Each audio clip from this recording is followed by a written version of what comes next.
Hello বিয়ান, আসসালামু আলাইকুম। আমি আজকে দুধ দিয়ে পায়েস রান্না করবে।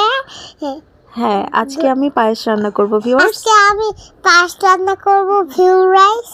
আপনি থামেন, আমি বলছি। তো এর জন্য আমি এখানে 6 কেজি পরিমাণ গরুর দুধ নিয়েছি। তো দুধটাকে এখন আমি জাল করছি। বলক আসলে আমি ঠিক এই পরিমাণে গরম মশলা দিয়ে দিব, তেজপাতা দিয়ে দিচ্ছি।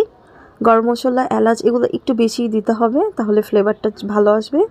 তো দুধটাকে আমি আবারও বলক আনাবো ভালো মতো, এই জন্য জাল করব। যেহেতু বেশি দুধ, একটু সময় লাগছে। তো এরপরে দুধটা বলক আসলে আমি চিনি দিয়ে দিচ্ছি।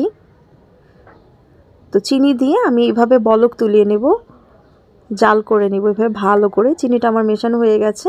এরপরে এরকম ঘন করব। 6 কেজি দুধকে জাল দিয়ে আমি এখানে 4.5 কেজি বা 4 কেজির মতো করে নিয়েছি। এখন অন্যদিকে আমি হাফ কেজি গরুর দুধের মধ্যে এই পাউডার দুধটা মিশিয়ে নিচ্ছি, সাথে কিছু পানি দিব। দিয়ে পোলাও চাল এখানে 3.5 পোয়া নিয়েছি, নিয়ে এটাকে রাইস রান্না করেছি। প্রথমে গুঁড়ো দুধ আর গরুর দুধ মিলিয়ে সাথে পানিও দিয়েছিলাম। তারপরে এরকম আসলে স্টিকি রাইস তৈরি করতে হবে। তারপরে একটা ঘুটনি দিয়ে এভাবে ঘুটে ঘুটে এটাকে সফট করে ফেলতে হবে, যেহেতু আমরা পায়েস রান্না করছি। প্রথমে স্টিকি রাইস রান্নার পরে এভাবে ঘুটছি আমি। তো মনে রাখবেন, চালটা রান্নার পায়েসের চালটা রান্নার সময় কিন্তু আপনারা চিনি দেবেন না। চিনিটা এই ডেকচিতেই দেবেন যখন দুধটা জাল করবেন, একটু বেশি করে দিয়ে নেবেন চিনি। এরপরে ঘুটনিতে ঘুটার পরে পায়েসগুলো আমি এখানে দিয়ে নিচ্ছি, রাইসগুলোকে দিয়ে নিচ্ছি আমি। তো দেখুন কতটা দলা বেঁধে রয়েছে, দলা পেকে পেকে রয়েছে। এখন ঘুটনির সাহায্যে এটাকে আমার ভেঙে নিতে হবে, তো ভাঙতে হবে। এখন আমি ঘুটনিতে ঘুরছি আর জাল করছি। চুলোর আঁচটা এ পর্যায়ে স্বাভাবিক থাকবে, লো থাকবে না, হাইও থাকবে না। তো চামচে বারবার নেড়ে নিয়ে তারপর দেখুন দলাগুলো একেবারে ভেঙে গেছে, সবগুলো মিহি হয়ে গেছে।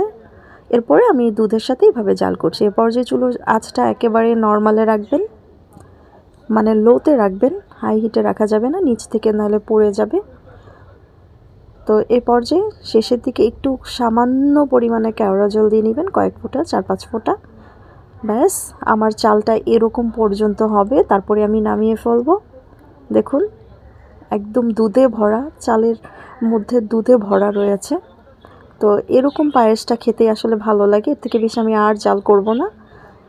তো আমার 6 কেজি দুধের পায়েস একেবারে রেডি। 3.5 পোয়া চাল দিয়েছি, আবারও বলছি। তো আপনারা যদি কোনো বিশেষ আয়োজনের দিন এটা করতে চান, ঠিক এই প্রসেস অবলম্বন করে ফেলবেন। আজ এই পর্যন্ত।